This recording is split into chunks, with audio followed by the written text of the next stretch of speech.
Hello मेरे प्यारे student. आज हम लोग जो है क्लास 11th की एनसीईआरटी की बुक का जो चैप्टर है motion in a straight line, हम लोग उस पर डिस्कस करेंगे। ठीक है, तो ध्यान रखिएगा, अकॉर्डिंग टू द बुक ही हम लोग जो है डिस्कस करेंगे। आपको कहीं भी प्रॉब्लम होता है तो आप जो है, जब हम लोग गूगल मीट से बात करते हैं तो आप वहाँ पे उसको देख सकते हैं। ठीक है, तो ध्यान रखिएगा, आज हम लोग पढ़ेंगे motion in a straight line. देखिए, मोशन इन स्ट्रेट लाइन भी होता है, मोशन इन प्लेन भी होता है, तो बहुत सारी चीजें होती हैं। तो यहाँ पे एक आप कह सकते हैं स्ट्रेट लाइन में हम मोशन कैसे करते हैं, उसको ध्यान रखिएगा। अच्छा, सबसे पहले जो नॉर्मल चीजें होती हैं कि सर जब आप स्पीड निकालते हैं या डिस्टेंस निकालते हैं, टाइम निकालते हैं, तो आप लिखते हैं सर कि speed is equal to distance upon time होता है। नॉर्मली चीजें आपको पता होगा। जैसे सबसे पहले आपको ये समझना चाहिए कि what is the difference between the, आज जो हम टॉपिक लिए हैं, एवरेज स्पीड, एवरेज वेलोसिटी और एवरेज या इंस्टेंटेनियस वेलोसिटी की बात करेंगे। इन्हीं हम तीन टॉपिक पे बात करेंगे, तो इसको ध्यान रखिएगा कि average speed, average velocity and instantaneous velocity क्या होती है। अगर आपसे कोई पूछे नॉर्मल कि सर स्पीड क्या होती है, तो what is the speed? Speed is equal to distance upon time. आप नॉर्मली आपको जानते हैं डिस्टेंस अपॉन टाइम। लेकिन अगर आपसे देखिए सेम चीज होता है स्पीड और वेलोसिटी, लेकिन अंतर क्या होता है बेटा? वेलोसिटी इज इक्वल टू जो लिखा जाता है वो लिखा जाता है डिस्प्लेसमेंट अपॉन टाइम। इसका मतलब क्या है, इसको ध्यान रखना है कि जैसे अगर हम आपसे कहें कि सर आप ए से बी गए और फिर आप ओ पे आए, ध्यान रखिएगा, आप ए से बी गए और फिर ओ पे आए, तो यहां पे जब आप स्पीड निकालेंगे तो आपको डिस्टेंस देखना है। तो व्हाट इज द डिस्टेंस? जो आपका टोटल डिस्टेंस होगा ए बी प्लस बी हो जाएगा, दिस इज द डिस्टेंस। ठीक है, इसको ध्यान रखिएगा, ए बी प्लस बी जो होगा वो आपका डिस्टेंस हो जाएगा। लेकिन जो आपका डिस्प्लेसमेंट होगा वो क्या होगा? डिस्प्लेसमेंट आप कहां पहुंचे हैं ए आपको डिपेंड करता है।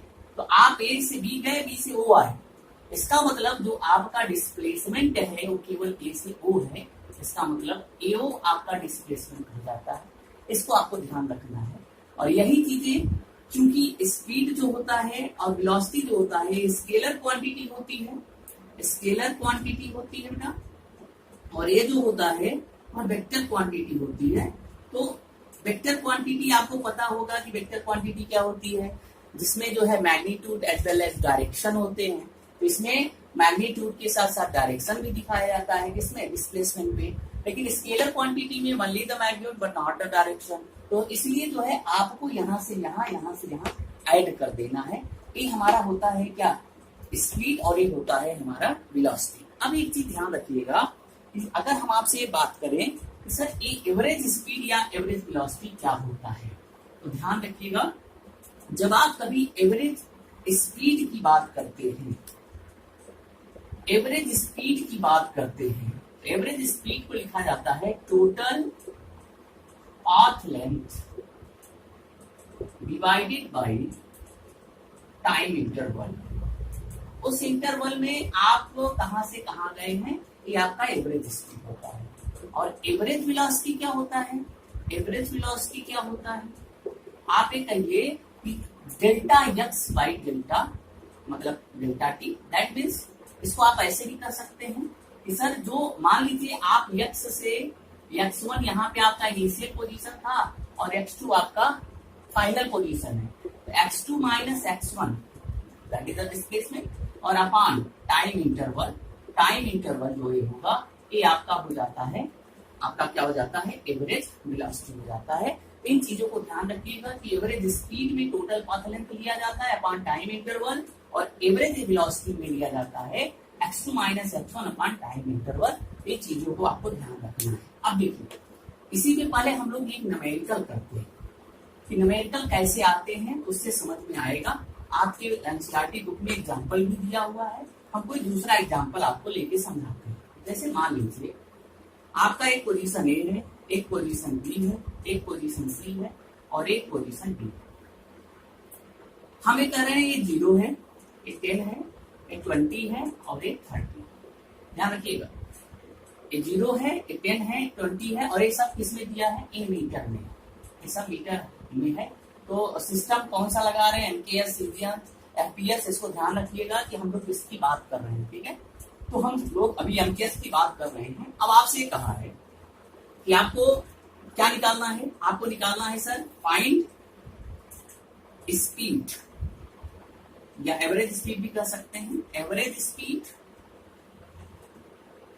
एट, अगर मान लीजिए आपसे कह दिया कि सर आपको एवरेज स्पीड निकालना है एट ए टू डी, इन आपको समय दे दिया है कि सर मान लीजिए कि सर ए से डी, आप देखिए ए टू डी आपको क्या निकालना है? एवरेज स्पीड निकालना है। और ये आपको दिया हुआ होगा कि सर ए टू डी पहुंचने में जो समय लिया है वो मान लीजिए 10 सेकेंड लिया है। कितना लिया है?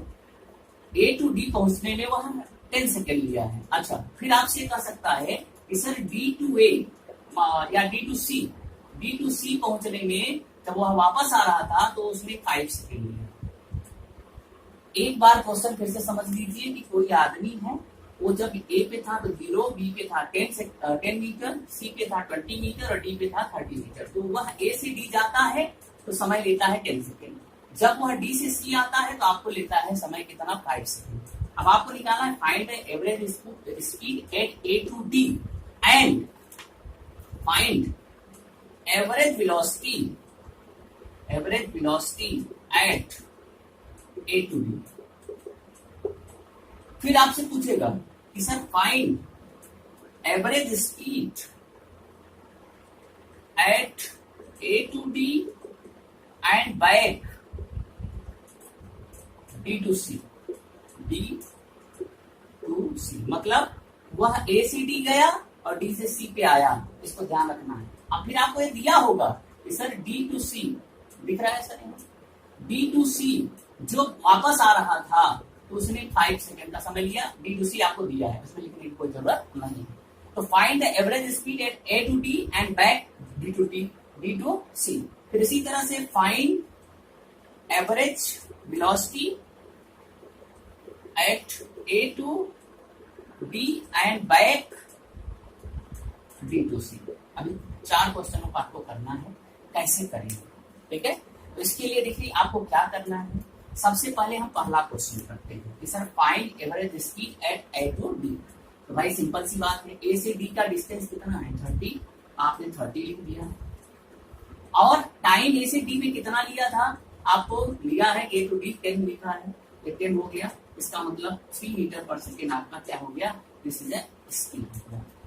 अब यहाँ दूसरा है एवरेज वेलोसिटी निकालना है। अब बेटा यहाँ एवरेज वेलोसिटी भी वही होगा। क्यों होगा? क्योंकि यहाँ पे जो डिस्टेंस है और जो डिस्प्लेसमेंट है वो सेम है। इसका मतलब ये हो गया यहाँ पे भी आप 30 बाई कितना करने वाले हैं? टाइम इंटरवल कितना है? 10 है। इसका मतलब आपको 3 मीटर पर सेकेंड आएगा। तो इस केस में आपका जो एवरेज स्पीड है और जो एवरेज वेलोसिटी है वो क्या है? सेम है। इस चीज को आपको ध्यान रखना है, ठीक है। नेक्स्ट जो है थर्ड करते हैं कि सर ये जो तीसरा है कि sir find average speed at A to d and back to d to c. आपने एवरेज स्पीड के लिए लिखा था टोटल लेंथ पाथ। तो टोटल पाथ लेंथ कितना है? A to d d to c. मतलब यहां से यहां गया 30 हुआ। अगर 30 से 20 आएगा तो गैप 10 का होगा। तो 30 मतलब 30 और प्लस कितना हो जाएगा? यहां से यहां तक गैप कितने का है? 10 का है। तो 30 प्लस 10 हो गया और ये हो गया टोटल पाथ लेंथ हो गया आपका 40 meter divided by time interval. अब टाइम इंटरवल देखिए, ए से डी जाने में 10 सेकेंड लिया था और डी से सी आने में कितना लिया है भाई? 5 सेकेंड लिया है। तो 10 और 5 जोड़ दीजिए, कितना हो गया आपको? 15। तो 40 डिवाइडेड बाई 15, इसको आप काट दीजिए और ये जब काटेंगे तो 8/3 आपका मीटर पर सेकेंड आपका क्या आ जाएगा? एवरेज स्पीड आ जाएगा। अब इसी के क्रम में अगर आपको ए वाली वैल्यू निकालना है तो देखिए आप क्या करने वाले हैं? आप लिखेंगे सर, अब यहाँ पे आपको ये देखना है कि सर हमारा जो डिस्प्लेसमेंट है, क्योंकि आप एवरेज वेलोसिटी की बात कर रहे हैं, तो हमारा जो डिस्प्लेसमेंट है, अगर कोई ऑब्जेक्ट यहाँ पे आ गया है, यहाँ से यहाँ, यहाँ के बाद यहाँ वापस आ गया है, तो दिस इज योर डिस्प्लेसमेंट। मतलब 0 से लेके 20 का जो बीच का गैप होगा, कितने का होगा, 20 का होगा, और 20 डिवाइडेड बाय टाइम इंटरवल उतना ही लिया है। यहाँ से यहाँ गया और यहाँ से यहाँ गया, तो 10 और 5 कितना हो गया, 15, और ये हो गया 5 24 5 15 मीटर पर सेकेंड हो गया। तो ये आपका आंसर हो जाता है। इन चीजों को आपको ध्यान रखना है, आप आंसर ऐसे ही देंगे। ठीक है, चलिए, ये जब क्वेश्चन आपको समझ में आ गया, आपकी बुक में एनसीईआरटी में एग्जांपल दिया है, आप उससे समझ सकते हैं। इसको मैंने आपको बता दिया आपको समझाने के लिए। देखिए, जो नेक्स्ट है वो आपसे ये कहता है कि सर बताइए इंस्टैंटेनियस वेलोसिटी क्या होती है। इंस्टैंटेनियस वेलोसिटी, इंस्टैंटेनियस वेलोसिटी क्या होती है, इसको ध्यान रखना है। देखिए, हम बताते हैं पहले कैसे पहचानेंगे कि इंस्टैंटेनियस वेलोसिटी क्या होती है। जब आप कहीं जाते हो, मान लीजिए आप 50 किलोमीटर या 50 किलोमीटर अभी जाते हो, दूर जाते हो, तो ये बताइए जब आप बाइक चला रहे हो या कोई भी साधन से जा रहे हो, तो क्या आपकी स्पीड लगातार बराबर होती है? नहीं होती। तो ये इंस्टैंटेनियस जो वेलोसिटी होती है, ये यही आपको रिप्रेजेंट करती है एक पर्टिकुलर समय में आपकी वेलोसिटी कितनी होगी। हम कह रहे हैं कि भाई उस 50 किलोमीटर में, 50 किलोमीटर में अगर हम 20 किलोमीटर एग्जैक्ट की वैल्यू निकालें कि 20 किलोमीटर पे हमारी क्या थी, तो उसको हम कैसे डिफाइन करते हैं। तो इसीलिए लिखा जाता है इंस्टैंटेनियस वेलोसिटी को जो लिखा जाता है उसको हम लोग लिखते हैं बेटा लिमिट t टेंडिंग टू 0। मतलब t 0 नहीं होगा, इसका मतलब ये नहीं होता है t बराबर 0, ये 0 की तरह अप्रोच कर रहा है। और इसको लिखते हैं delta x by delta T, delta x by delta T. इसको शार्ट में आप लोग dx बाई dt भी लिखते हैं। तो इसको लिखा जाता है rate of change of distance with respect to time is called as the instantaneous velocity. क्या मैंने बोला?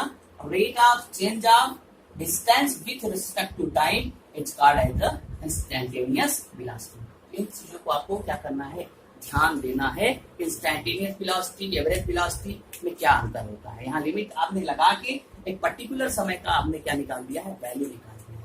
ठीक है, अब इसके न्यूमेरिकल और भी कैसे आते हैं। जैसे अगर हम आपसे बात करें, एक न्यूमेरिकल की बात करते हैं कि अगर मान लीजिए सर आपके पास कोई एक इक्वेशन दिया हो, इक्वेशन हम आपको लिख देते हैं। जैसे मान लीजिए आपको दिया है कि the position of A object moving along x axis, और एक्स का आपको दिया है, एक्स इक्वल टू दिया है a प्लस, आपके एग्जांपल में है, बुक में है, मैं बुक का ही करा रहा हूं जिससे कि आपको समझ में आ जाए कि अगर कोई पार्टिकल है जो कि मूव कर रहा है स्ट्रेट लाइन में, x equal to a plus B T square, where a equal to आपको दिया है, a कितना दिया है भाई, a आपको मान लीजिए दिया होगा, a आपको दिया होगा 8.5 मीटर दिया है, और b इक्वल टू आपको दे दिया है, कितना दिया है, 2.5 मीटर पर सेकेंड स्क्वायर। एक्स आपको दिया है और ए आपको ए की वैल्यू, आपको बी की वैल्यू दे दिया है। मतलब कोई भी पार्टिकल है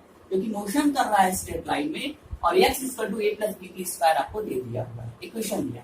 अब आपसे पूछा है कि sir T is a measure in a second, मतलब आपको दिया है कि सर जो टाइम है वो किसमें मेजर किया है, आपको सेकेंड में। तो आपसे पूछा है what is the average velocity, what is average velocity, आपका एवरेज वेलोसिटी कितना होगा, किसके, टाइम डेट भी दिया है t बराबर 0 एंड आपको दिया है t बराबर 2 सेकेंड। ठीक है, इस तरह से। अभी हम कोई डेटा आपको दे देते हैं। कोई डेटा मान लीजिए आपको मैंने ग्राफ बना दिया, कोई पार्टिकल ऐसे जा रहा था, फिर कांस्टेंट हुआ, फिर ये हो गया। ठीक है, इस पे मैंने आपको लिख दिया 25, और तो इसके सामने थोड़ा सा कम है तो इसको हम लोग 24 मान लेते हैं। और ये टाइम आपको दे दिया हमने, लगभग कितना दे देते हैं भाई, 8 दे देते हैं। कितना दे देते हैं, 8 दे देते हैं। इसको 8 दे दिए, फिर उसके बाद 10 आएगा, ऐसे 12 आएगा, और जो लास्ट वाला होगा वो 20 आ जाएगा। यहाँ पे हम 4, टू कुछ भी लिख सकते हैं इस तरह से। ये आपको मेजर कर दिया, यहाँ 25 है, यहाँ 20 होगा, यहाँ 15 होगा, इस तरह से आपको डेटा बनाना। क्वेश्चन एक बार समझ लीजिए। क्वेश्चन ये है कि सर कोई पार्टिकल है जो कि मोशन कर रहा है x equal to a plus B T square, ठीक है, और where a equal to 8.5 meter दिया है, b इक्वल टू इतना दिया है, और what is average velocity t बराबर 0, t बराबर 2 सेकेंड पे पूछा है, और ये आपको डेटा दिया हुआ है। तो कैसे करेंगे? देखिए, आपको एवरेज वेलोसिटी चाहिए, और वेलोसिटी इक्वल टू होता है dx बाई dt। भाई वेलोसिटी है ना, ये तो डिस्प्लेसमेंट है, तो आप इसका यही चीज है कि आपको डिफरेंशिएशन आना चाहिए, और अगर आपको डिफरेंशिएशन नहीं आता है तो आप क्वेश्चन नहीं कर पाओगे, ठीक है। तो देखो, अगर आपको एवरेज वेलोसिटी निकालना है ना, तो अगर आपको केवल वेलोसिटी निकालना होता है, अगर वेलोसिटी केवल निकालना होता है, अभी हम एवरेज नहीं निकाल रहे हैं, अभी हम केवल वेलोसिटी निकाल रहे हैं, तो वेलोसिटी के लिए आपको डिफरेंशिएशन आना चाहिए। तो इसका मतलब dx बाई dt अगर आप करेंगे, आपको पता है कांस्टेंट टर्म में 0 हो जाएगा, और इधर आएगा तो क्या हो जाएगा, 2dt हो जाएगा। अब मुझे t बराबर 0 और t बराबर 2 पे निकालना है, और this is velocity, this is not average velocity. तो यहाँ पे आप एक बार क्या करेंगे, b का मान कुछ भी जो भी दिया है 2.5 रखेंगे, और t का मान जो है आप 2 रखेंगे। तो देखिए 2.5 एंड 2 कितना हो गया, 10 मीटर पर सेकेंड, t बराबर 2 पे, और जब t बराबर 0 रखेंगे तो वैल्यू कितना आ जाएगी, 0 आ जाएगी। तो ये तो वेलोसिटी हो गई, लेकिन आपसे मैंने क्या पूछा है, एवरेज वेलोसिटी। एवरेज वेलोसिटी के लिए आप लोग क्या करेंगे, इसको लिखा रहने दीजिए। आप पहले इसका